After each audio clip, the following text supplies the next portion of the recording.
Riset Grup SSC Solid State Chemistry and Catalysis dari Program Studi Kimia Fakultas Matematika dan Ilmu Pengetahuan Alam Universitas 11 Maret melaksanakan program pengabdian masyarakat atau P2M di Desa Kentan, Kecamatan Baki, Kabupaten Sukoharjo. Kegiatan ini dilaksanakan pada tanggal 26 Juni 2024 dengan melibatkan Badan Usaha Milik Desa atau BUMDes Mangesti Sejahtera Desa Kentan dengan mengangkat tema pemurnian biodiesel melalui metode penguapan dengan penurunan tekanan. Kegiatan P2M ini bertujuan untuk mengenalkan dan mempraktikkan metode pemurnian biodiesel secara sederhana dan efisien. Pelaksanaan kegiatan dilakukan secara hybrid dan dibagi menjadi 2 sesi, yaitu penyampaian materi secara teoritis mengenai prinsip pemurnian biodiesel dan praktik secara langsung menggunakan alat pemurnian biodiesel yang telah dikembangkan oleh Riset Grup SSC. Biodiesel merupakan bahan bakar alternatif dari bahan alam yang menawarkan solusi ramah lingkungan. Bahan bakar ini bebas dari sulfur dan benzena yang bersifat karsinogenik, sehingga menjadikannya lebih bersih dibandingkan dengan solar. Biodiesel dapat diproduksi dari berbagai minyak nabati seperti minyak kelapa sawit, termasuk minyak jelantah. Program P2M ini melanjutkan kegiatan kuliah kerja nyata atau KKN mahasiswa kimia Fakultas Matematika dan Ilmu Pengetahuan Alam Universitas 11 Maret yang sebelumnya telah berhasil memanfaatkan limbah minyak jelantah untuk produksi biodiesel di Desa Kentan.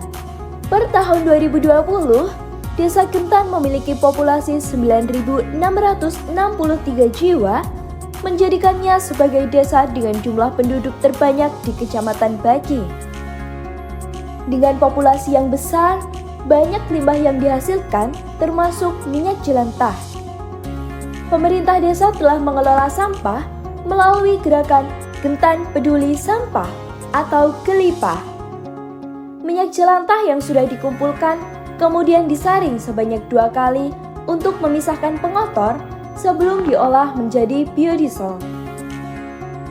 Proses produksi biodiesel ini melalui beberapa tahapan, yaitu pemanasan, pencucian, dan penguapan air. Namun, biodiesel yang dihasilkan masih mengandung sedikit air yang dapat mengganggu kualitas dan kestabilan biodiesel sebagai bahan bakar. Oleh karena itu, diperlukan proses pemurnian untuk menghilangkan air yang tersisa dalam biodiesel.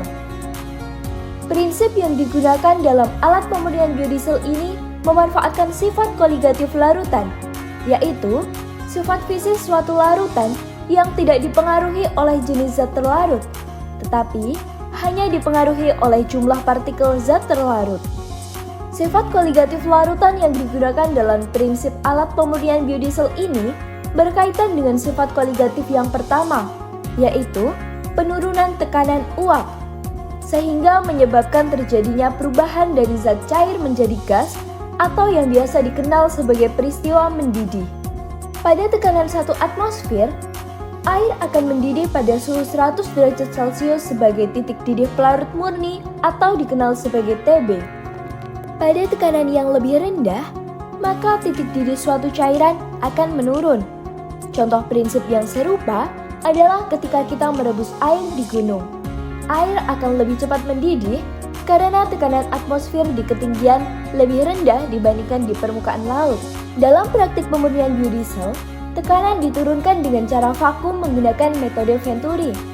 Reaktor didesain dengan tutup yang rapat dan disedot udaranya, sehingga tekanan di dalamnya lebih rendah dari tekanan atmosfer. Selain itu, reaktor juga dilengkapi dengan termometer untuk memonitor suhu.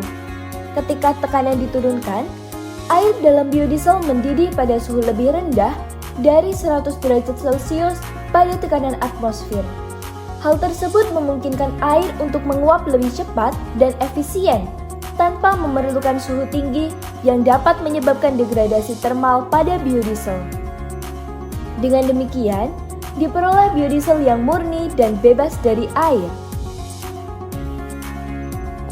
Kegiatan P2M ini berhasil memurnikan biodiesel secara efektif agar lebih layak dan aman digunakan sebagai bahan bakar, sehingga memberikan nilai jual yang lebih tinggi.